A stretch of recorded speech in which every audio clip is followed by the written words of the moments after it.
ఎప్పుడైతే యేసుక్రీస్తు ప్రభువారు అర్థమవుతారో, ఆయన స్థాయి అర్థమవుతుందో, ఆయన స్థితి అర్థమవుతుందో, ఆయన గురించి వ్యర్థమైన మాటలు మాట్లాడలేము, ఆయన గురించి వ్యర్థమైన ఆలోచనలు ఆలోచించలేము, ఆయన గురించి వ్యర్థమైన అబద్ధ సాక్ష్యాలు చెప్పలేమండి.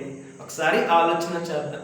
చాలా మంది వ్యక్తులు యేసుక్రీస్తు ప్రభువారిని అపార్థం చేసుకుంటున్నారు కాబట్టి ఆయన గురించి అబద్ధ సాక్ష్యాలు చెప్తున్నారు, ఆయన గురించి వ్యర్థమైన మాటలు మాట్లాడుతున్నారు. ఒకసారి ఆలోచన చేద్దాం. కొన్ని సాక్ష్యాలు విన్నాను. ఆ సాక్ష్యాలు ఎలా ఉన్నాయంటే యేసుక్రీస్తు ప్రభువారిని అవమానపరిచేలా ఉన్నాయి, యేసుక్రీస్తు ప్రభువారి యొక్క స్థాయిని అవమానపరిచేలా ఉన్నాయి, యేసుక్రీస్తు ప్రభువారి యొక్క స్థితిని అవమానపరిచేలా ఉన్నాయి. ఒకసారి ఆలోచించేద్దాం. యేసుక్రీస్తు ప్రభువారు సమస్త మానవాళిని రక్షించడానికి ఈ లోకంలో మనిషిగా పుట్టాడు. తన పని పూర్తి చేసి పరలోక రాజ్యంలో తండ్రి కుడిపార్శ్వమున కూర్చొని సమస్త మానవాళి కొరకు విజ్ఞాపన చేస్తున్నాడు, సమస్త మానవాళి కొరకు స్థలం సిద్ధపరుస్తున్నారు. మరలా ఈ లోకానికి వచ్చి తన బిడ్డలందరినీ తీసుకెళ్తాడు. ఇది యేసుక్రీస్తు ప్రభువారి యొక్క స్థాయి. యేసుక్రీస్తు ప్రభువారు పరలోక రాజ్యంలో పరిశుద్ధుడు పరిశుద్ధుడు పరిశుద్ధుడు కొనియాడబడతారండి.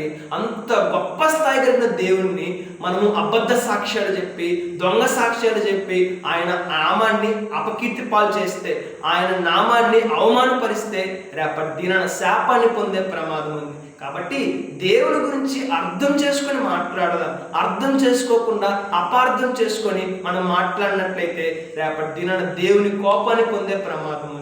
చాలా మంది వ్యక్తులు యేసుక్రీస్తు ప్రభువారి యొక్క స్థాయిని స్థితిని అర్థం చేసుకోకుండా వ్యర్థమైన మాటలు మాట్లాడుతున్నారు. ఎప్పటికైనా జీవితాన్ని సరి చేసుకుంటే ఎంతో మేలు, జీవితాన్ని బాగు చేసుకుంటే ఎంతో మేలు. మన జీవితం ఎలా ఉంది?